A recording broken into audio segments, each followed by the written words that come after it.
Welcome to this video, round 2 of the Norway chess tournament. Yeah, and I'll again do a format where I present 4 games briefly of the 5 games and then 1 game with a little bit more of detail. Yeah, the first round had only 1 winner. Caruana was winning as black against Grishuk, who blundered in time trouble, and I must apologize. I had a wrong impression about the time control of this tournament. It is actually a non-increment time control, where an increment is only implemented after move 61. So we have 2 hours for 40 moves, 1 hour for 20 moves, and then they get an additional, I think, 15 minutes plus the increment. Yeah, a fine time control, but what I really wonder is it really necessary that nowadays every tournament has a different time control? I mean, all the time you ask yourself, oh, what are they playing? And even if I think about league chess, I'm playing a German league, Belgium league and Dutch league, and we all have different time controls. And every time I need to ask my team captain, what again? What's the time control again?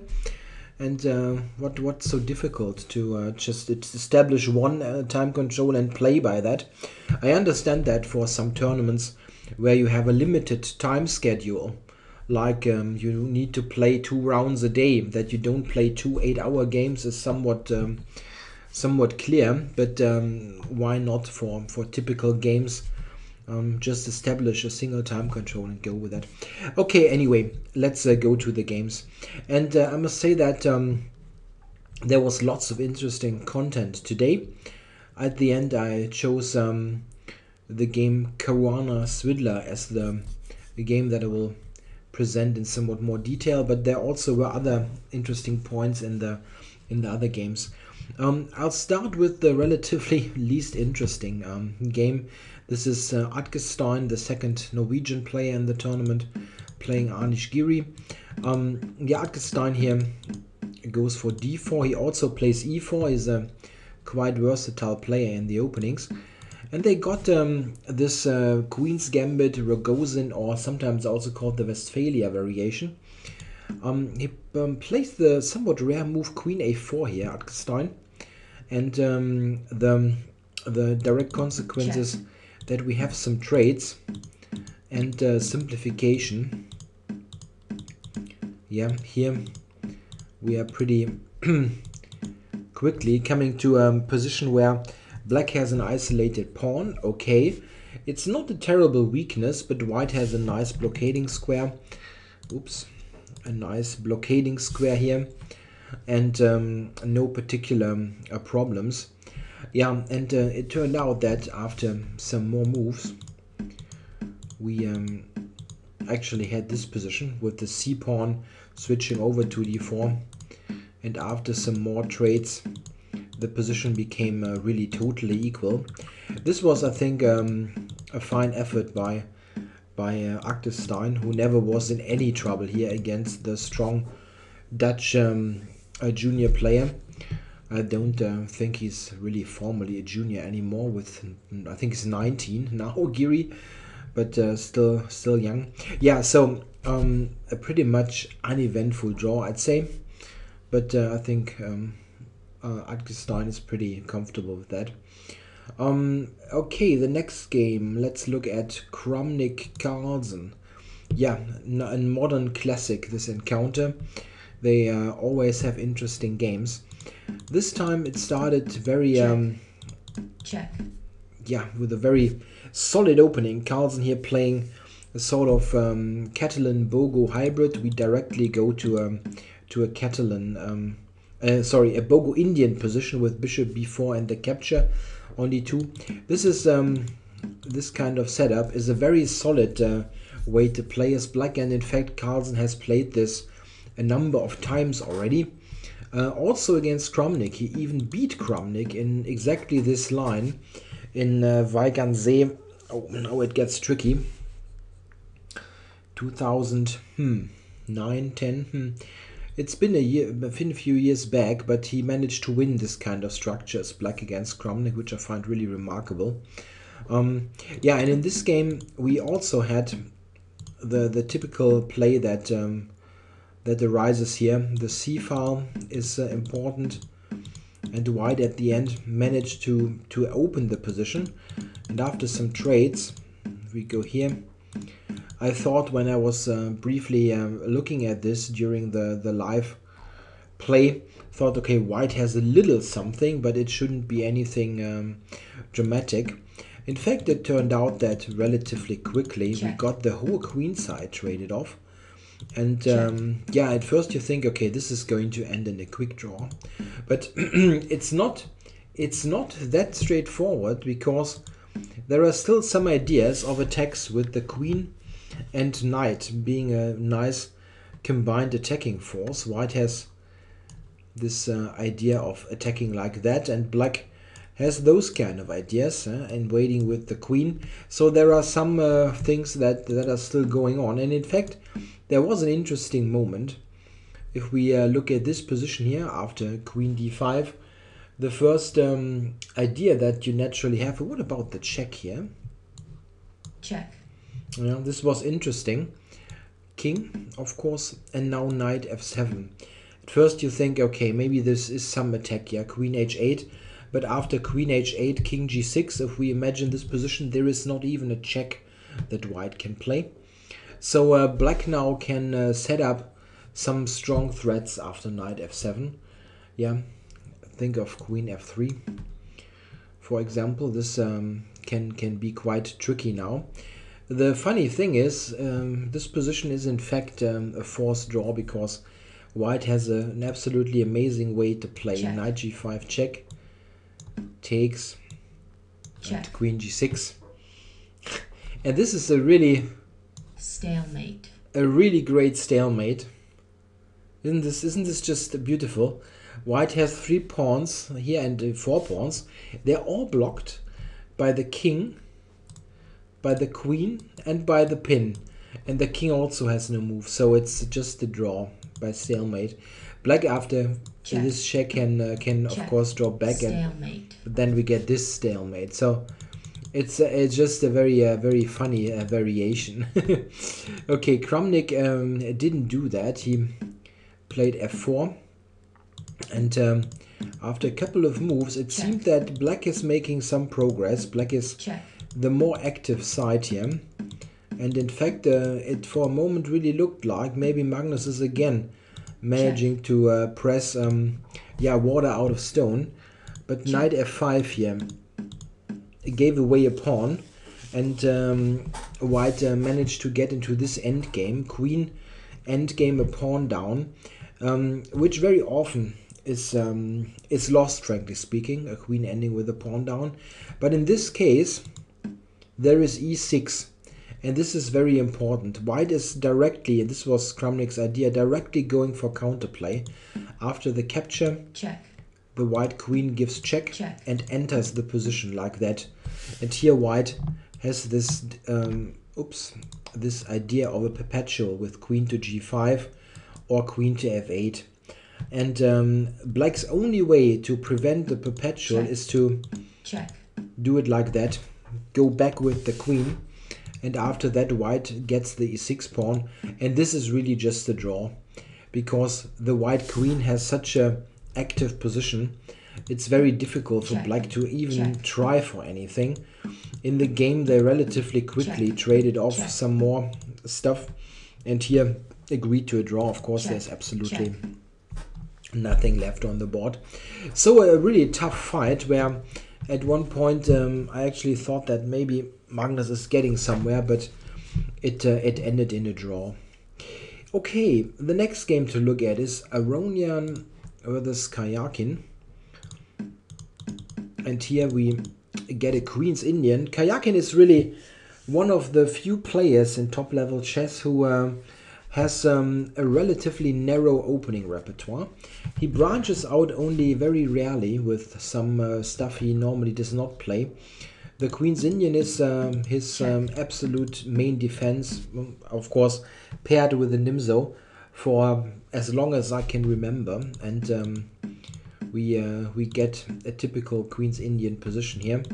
After some check, we can really, let's do this relatively quickly here. We get this fairly typical position. This can arise out of many 1d4 openings, or sometimes even out of English openings territory, with the C and D pawn traded. Happens now here. This is a really normal, very often seen structure, where normally white has a very slight pull, because he will post up this knight on e5, and it's very important to note that black has, I don't know why this keeps happening, why that black has those two pawns played. It's really a big difference if the pawn would be on b7, for example, or both pawns would be back on b7 and a7. Then the important c6 weakness is not a problem, and here it is a problem. Black here really has to be very precise in defense. It's simply somewhat passive, and he tries immediately to get rid of one of the weak pawns. The problem is, however, if we look at this position now, that yeah, black has gotten rid of this, but still c6 is weak if you look at this kind of moves. And there is the a pawn, which is also still a problem. White also has two pawns against one, those pawns here against a6. White has chances to get a free pawn, a pass pawn. Yeah, we continued here for a while, and a4, this I really didn't like. This really gives white the passer right away. And around here, black has managed to get himself into a really uncomfortable endgame, with white having the b pawn play against the a3 pawn, yeah, and the more active knight. We got those knights exchanged, but white has won a pawn, and this endgame here is probably impossible to defend. Though it maybe wasn't the best resistance possible that Karjakin managed to put up. We it's a bit tricky now in this quick replay to look at some finer points. It's for example here, I think it's questionable if he really should trade the rook. He could have taken on b6 as well, and allow white to take here. I really thought this would be somewhat tougher defense than allowing the c pawn here to stay on the board. This at least seemed yeah, very hopeless to me, but I only looked at this briefly because, well, I decided to do another game in more detail, and if I do a super deep analysis of all games, I never get anywhere. I only thought myself, well, is this the best defense? I don't call it the proper analysis. Maybe this really was a better defense to get rid to take the passer and avoid this type of situation here, where white is now advancing with the king and just promotes the pawn. Here Karjakin resigned. He will simply need to allow the promotion now. So important to win here for Aronian. And yeah, a tough game for Karjakin, who always was somewhat worse. And those kind of positions are often the most difficult to defend.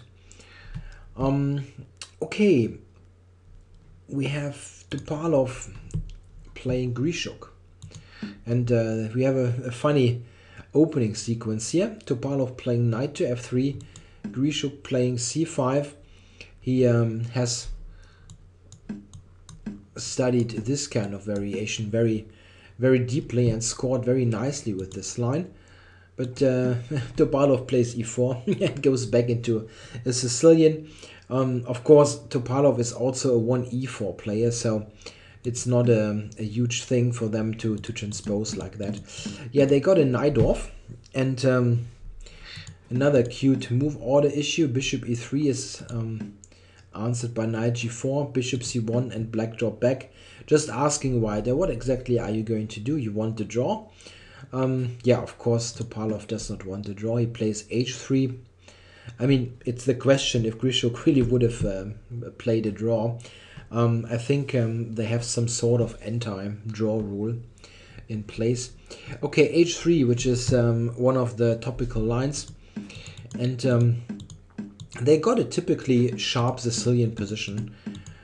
White went for long castles, black went for short castles, and we have the situation that is so typical for the Sicilian, with opposite sides castling. Both sides try to attack. White is activating his rook here on the third rank, trying to use it here on g3, and the knight is in an aggressive position on f5. But also note there is a knight on c4, yeah, and a bishop on f6. So black has very decent pieces as well to get some counterplay. Yeah, I think this was a really complicated and double-edged game. If we look a bit further, white has lost a pawn, but this didn't really matter because, well, look at this.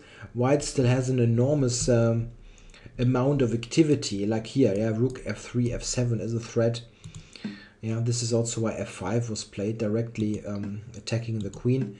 And even after the queen trade, white still had some big pressure for the pawn. Around here, I think the position is probably around equal, as white's pressure should always be enough to be at least equal. Yeah, d4 was played. Yeah, activating and attacking here on c3. And in fact, the whole game comes down to exactly this position, where now Topalov should have taken really on he first did this. I'm sorry, I forgot to insert those. Yeah, here exactly here he made a move that turns out to be a big mistake.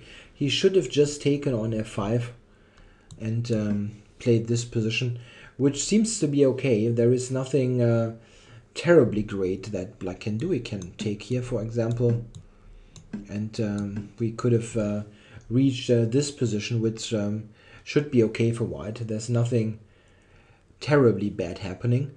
We need to continue this line with rook d1, intending knight d2 check, but it does not seem to be fatal. White can even play the funny move knight g4, and this is check. For example,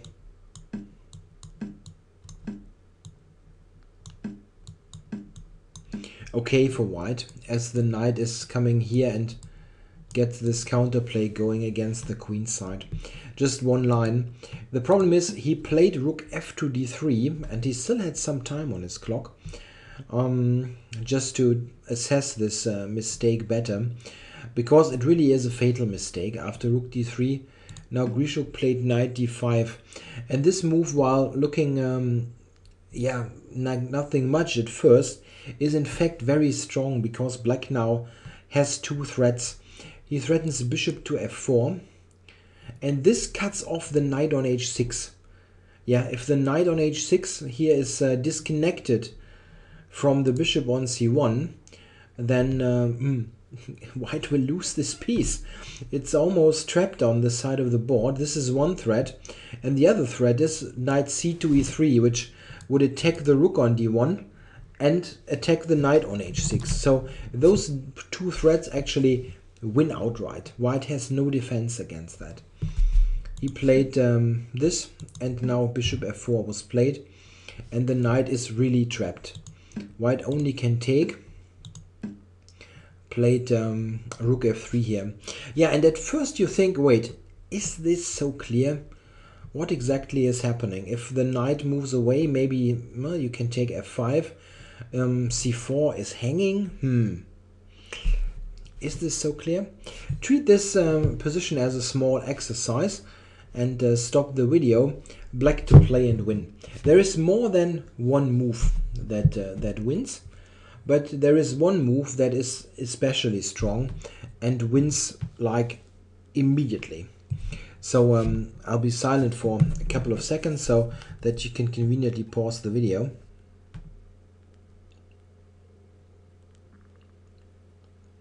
Alright, I will continue now. And the move that wins the game and the move that was played by Grishuk is a very beautiful move. Rook e1. And this is really totally nice. White only can take room. What else is there? Rook takes e1. And then we have knight check. d2 check. And knight f3. And this is very nice. Now this rook is attacked. And at the same time the knight on h6 is attacked. And there is absolutely no defense to that. White also has no move to attack one of the knights.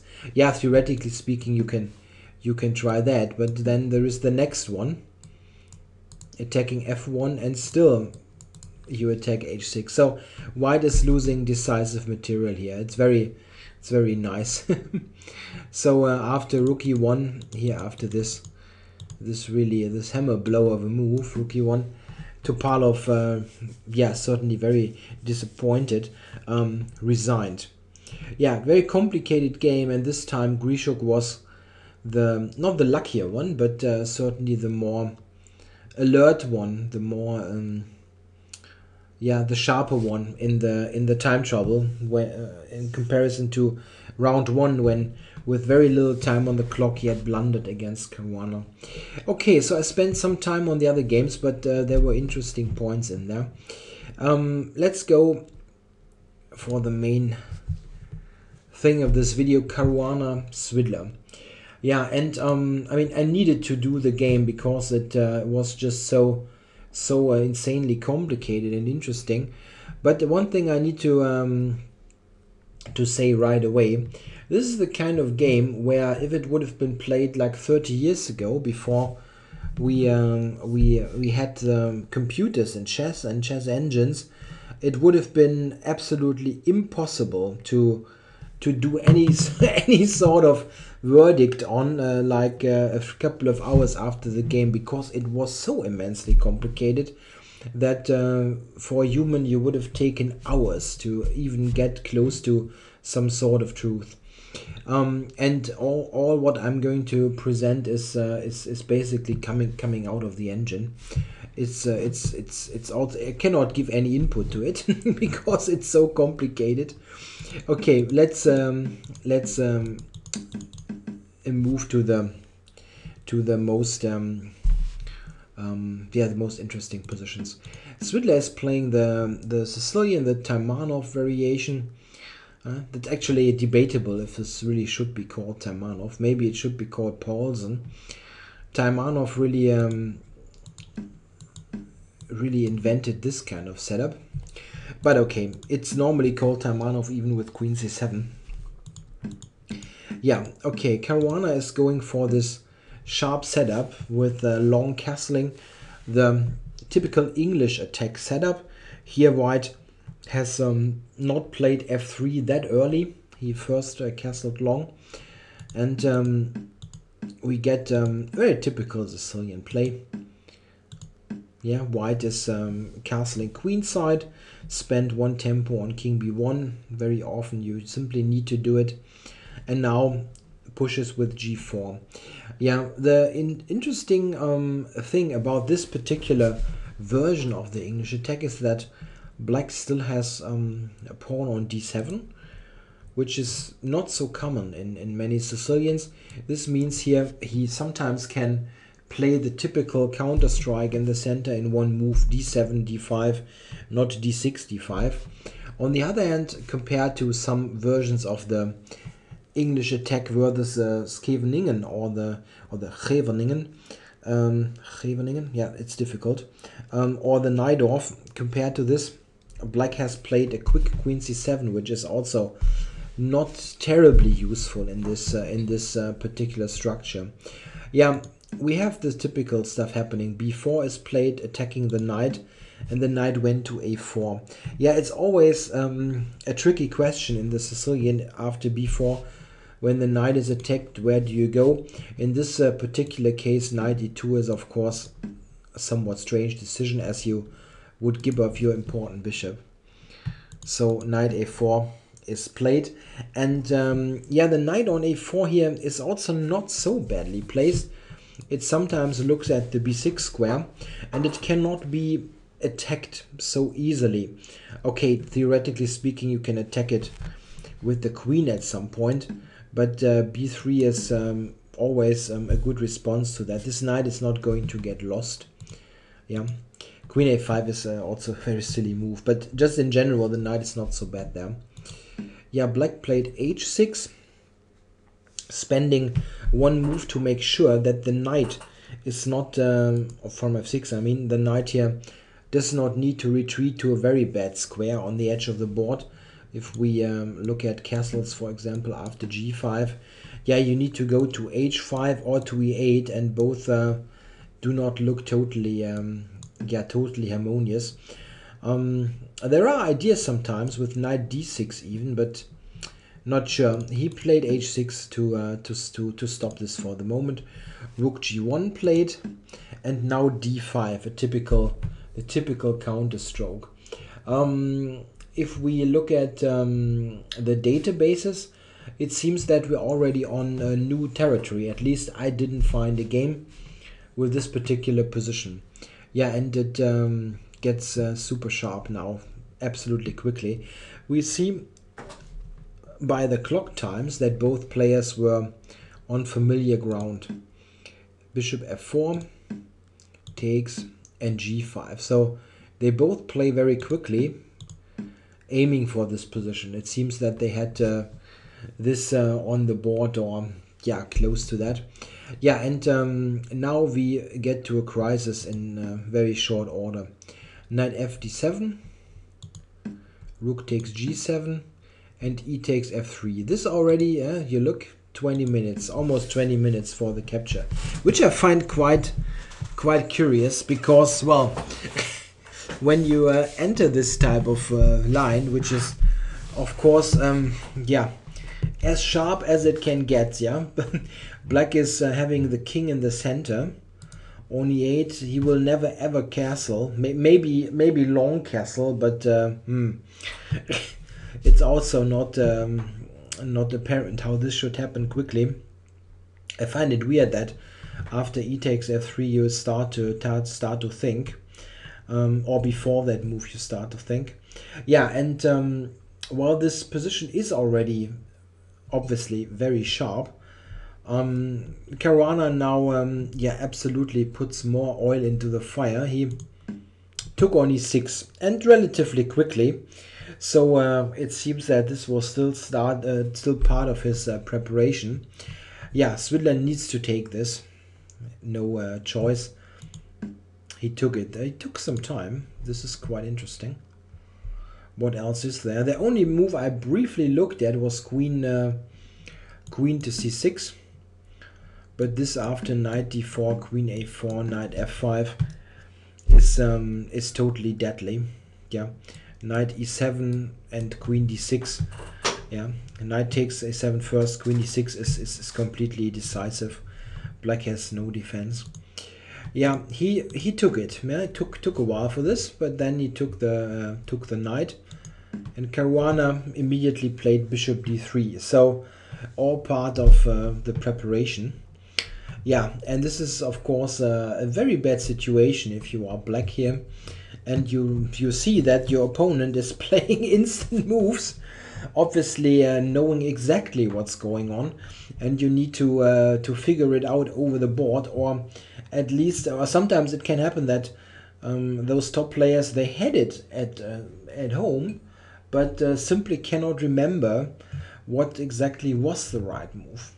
Okay, but let's look at the position itself and not speculate about any things like preparation or whatnot. Yeah, what exactly is white threatening? It is really just a check on g6, but this is very, very dangerous. If we look at some lines, and the remarkable thing is that if you look at it with the computer, and this is exactly the position where I was referring to at the beginning of the video, with the computer you can in let's say 10 to 20 minutes at least determine what is black's best move, as other moves do lose. But to find that out, it's very very difficult to do without a computer. Is, I would say, pretty much yeah, pretty much impossible task in a limited time. So let's check some moves. Bishop b7, for example. Yeah, normal move. Yeah, trying to coordinate black. This is not working simply due to the check. Yeah, and why is this so fatal? The problem is king d8 is very simple. White can just take here, and he's got queen d7 mate coming. Yeah, or black loses the house. Completely impossible. And if king f8 is coming, there is rook f7 check, which is the problem. If the knight takes, white wins the queen. And it's not just the queen, white is also continuing to attack black's king. So it's not just a material thing, but also too much in terms of the position. Yeah, and king g8, there is just knight e7, rook e7, sorry, taking the knight, and black is busted. You cannot really take g6 as still the queen is lost. Yeah, it's just a simple win. Bishop b7 is also neglecting the coverage of the d7 knight. Yeah, so what else is there? I was thinking maybe queen d6 could be an idea, covering the bishop on e7. This, however, is answered by a move that is especially difficult to find if you try to do it by human means. Bishop Check. g6 is, for example, not so convincing. Look at this. Check. Black can actually go to g8, and right here white has no particular great continuation. He basically must move the queen here, and black can even return some material here to continue to fight. This isn't totally clear, but also not like winning for white. It's probably somewhat better for black even. However, here, instead of the check, white has an immensely strong continuation, and this is queen to e3. This is a super strong move, threatening bishop g6 again, with also the rook being on the queen. And after queen e3, it seems that white is winning. But it's not easy at all. If you think of this, king d8, yeah, king gets out of the check. Now white has the very strong move, bishop to e2. And exactly only this move. Other moves are not enough. And this is, it seems, winning for black. For white, I'm sorry. Yeah, a possible line if black tries to save the queen. Yeah, you just drop back with the bishop, and now attack e5. Yeah, and this is totally decisive. If black takes here, Check. and white is going to mate. Yeah, there's a real jungle of variations after this. Another line that is quite nice is bishop f1, knight c4. After that, white has bishop g5, which is another important attacking motif, just double attacking e7. And this here, Check. Check. Check. Check. Checkmate. is a quite funny mate. Yeah, it's really a jungle of variations. This is the critical position. Right after the piece sacrifice, what should black play? Yeah, it seems that the only really playable move, and a move that the computer ultimately assesses as equal, funny enough, is the move rook to b8. And why is this the only defense? It's really tough to even understand. At first I thought, well, what kind of move is this? Why exactly should this be better than the others? And there is in fact an explanation for that. The point is that after the check, which is the most obvious move, not the only move, but the most obvious move, after this we got king d8. Yeah. And now the problem is, if we look at this, there is a big pin here of the knight, and this is also a pin. If white now intensifies the pressure with queen to e3, black only has one move to actually prevent white from taking and winning immediately, and this is rook b5. This is the defensive idea, rook b8 to b5. Yeah, so this is the big point behind the rook b8 move. And the line now that happens after this is really one of the most insane lines I have seen in recent times. And it's an absolute sequence of only moves by both sides that at the end will lead to a draw. It's really remarkable. c4 is the move, and the only one that really is good here. Black needs to take. Yeah, note the rook does not have any other squares. If you try to move it away, there's c5, and black will explode here. Bishop takes e5 is impossible to prevent. So the capture, yeah, knight takes, yeah, and here black in fact has two moves, but the funniest one is rook takes check. b2 check. It's totally crazy. Yeah, king takes loses. Check. As knight c4 picks up the queen, and at the end black will even have extra material. So you cannot take, but you can just play king to a1. And just say, okay, I'm still threatening bishop takes e5. What are you going to do about it? And it's remarkable, black only has one defensive move here, but it is enough. Rook e2. Totally crazy, right? White can take it, but this is the absolutely only defense. And it makes sure that now black has a tempo on the rook, so that you cannot play bishop e5, for example. Yeah, what exactly should white do? Yeah, the line continues here, probably with rook takes d7, again check. Being the only move. Bishop b7 and bishop e5. And what's really remarkable after something like, let's say, queen c5, queen takes e2, that we have equal material here. After all these fireworks, we have equal material. And I think it's not only equal in material terms, but also in terms of the position. This was stupid though. Rook f8. What's coming on this? I know queen b2 is okay. Queen b2 is okay. Yeah, there is probably a draw happening. There are various ways to get there. For example, this is a way to get a totally equal endgame. Yeah, of course, it is. If we go all the way back, how exactly is Svidler going to calculate this rook b8 madness? Yeah, it seems that this is the only move that that really draws. And the thing is, we just looked at queen e3 here. There are also other moves. I mean, checking. And here you can also look at other moves. For example, bishop g5 is also a move that at first looks really dangerous. Consider this. Check. Yeah, black has rook e8 though. And here it's probably now for white mandatory to force a draw. With rook e7 he can do that. Check. Check. With the perpetual check. Yeah, another funny line.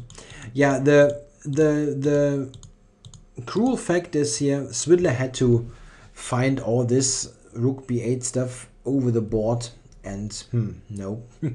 This is just incredibly difficult.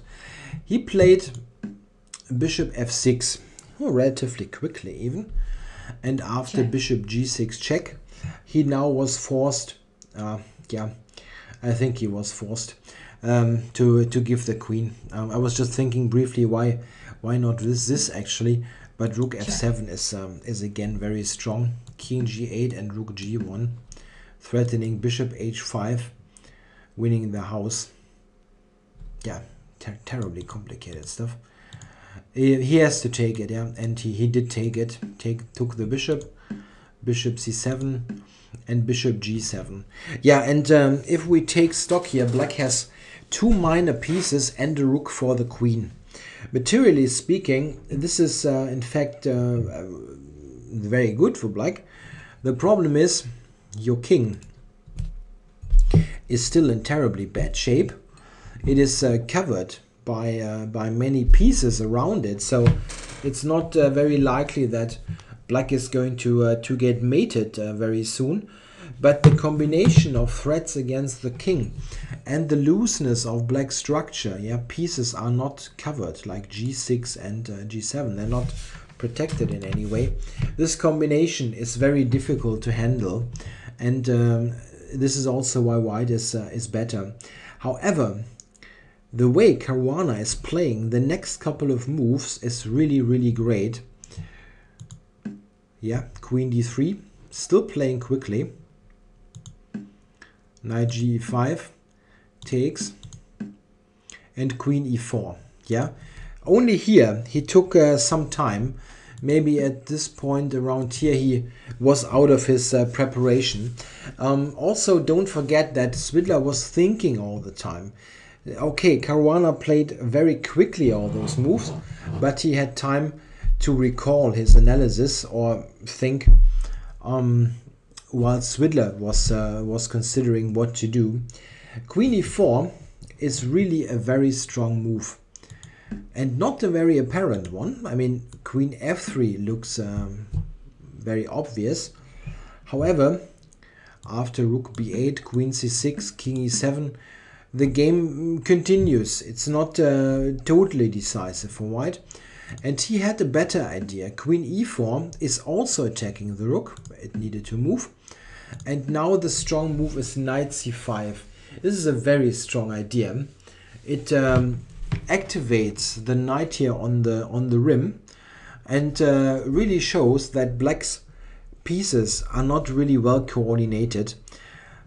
Black cannot take here because this is a very vicious double attack, winning immediately, and this means black has a ton of problems. Knight e6, queen g6 check in connection with the knight joining the game.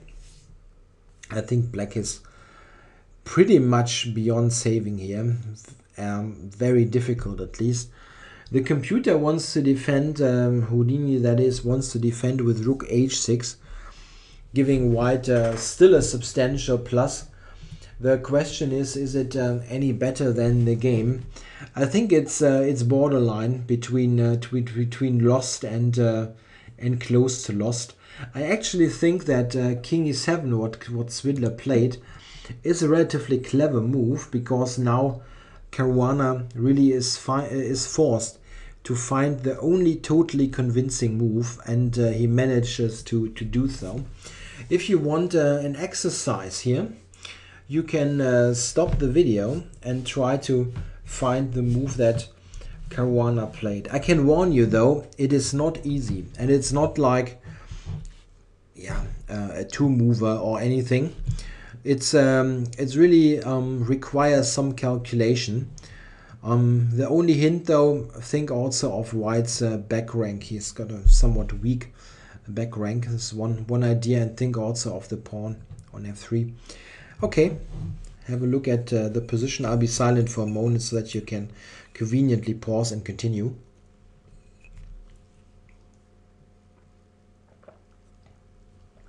And I can actually drink some coffee. Yeah, what is the move I'm going to show you? The best move here is rook to f1, and this is what Caruana also played. By far the strongest move. The thing is, the first thing you calculate is probably knight takes d7. Rook d7. And now white cannot take on e5 as there is a mate threat. White needs to take first. Takes here, and now rook f8. And this is the problem. This is what white needed to calculate. and assess. The problem is this pawn is too strong.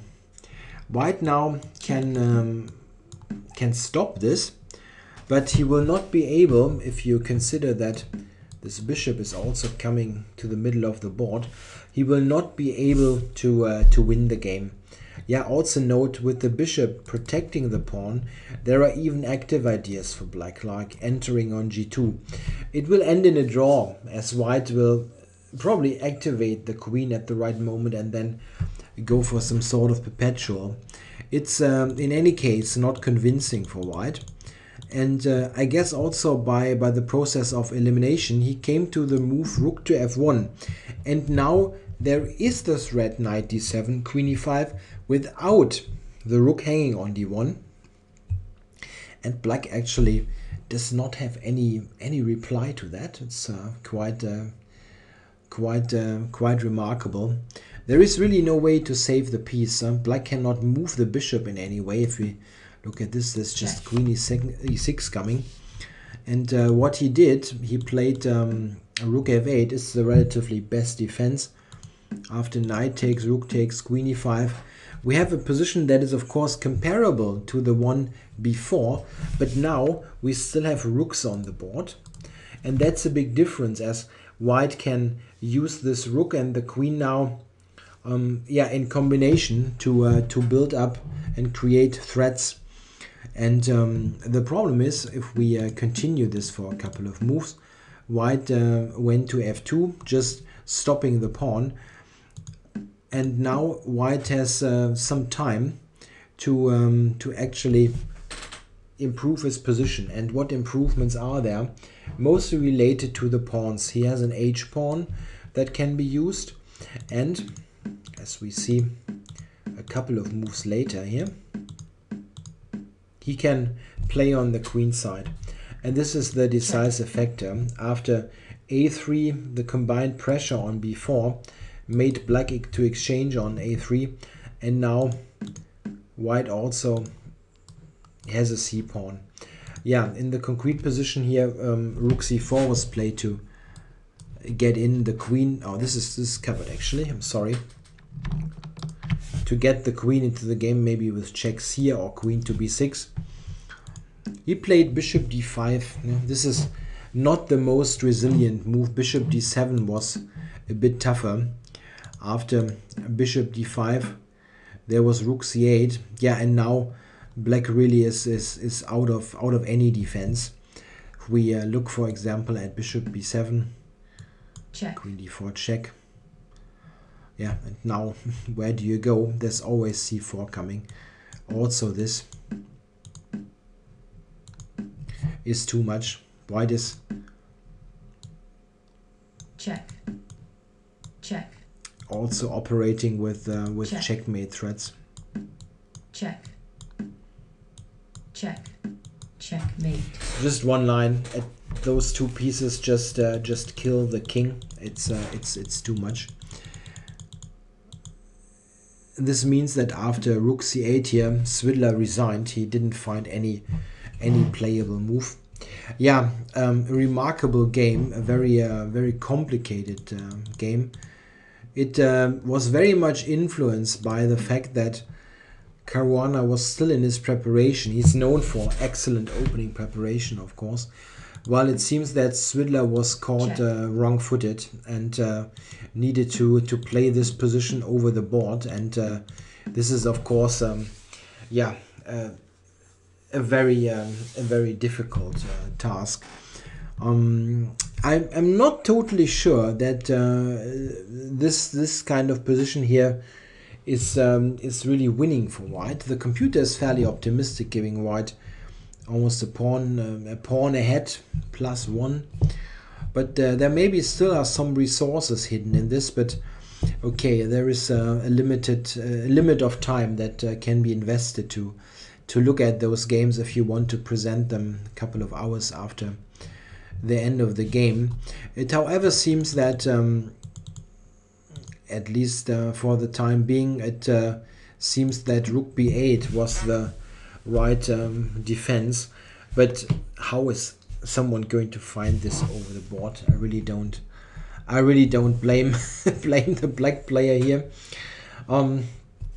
Okay, it was a spectacular game, interesting game to look at. Also the variations I found after this, Check. I found exceptionally nice. This kind of Check. this kind of stuff ending in a draw. Yeah, it's really remarkable. Okay, I hope you enjoyed the coverage of this round, the second round of the Norway chess tournament. And we have, of course, have a very clear leader now, Caruana, with 2 wins. He won this Benoni, this time trouble Benoni against Grishuk, and now here with white, he beat Svidler in this sharp game, which was very large parts of it were based on preparation, but still a strong performance. You have to put in the work first, yeah, even if it was done at home. Yeah, thanks for watching. I hope you enjoyed it. I'll be back with round 3 tomorrow. Thanks.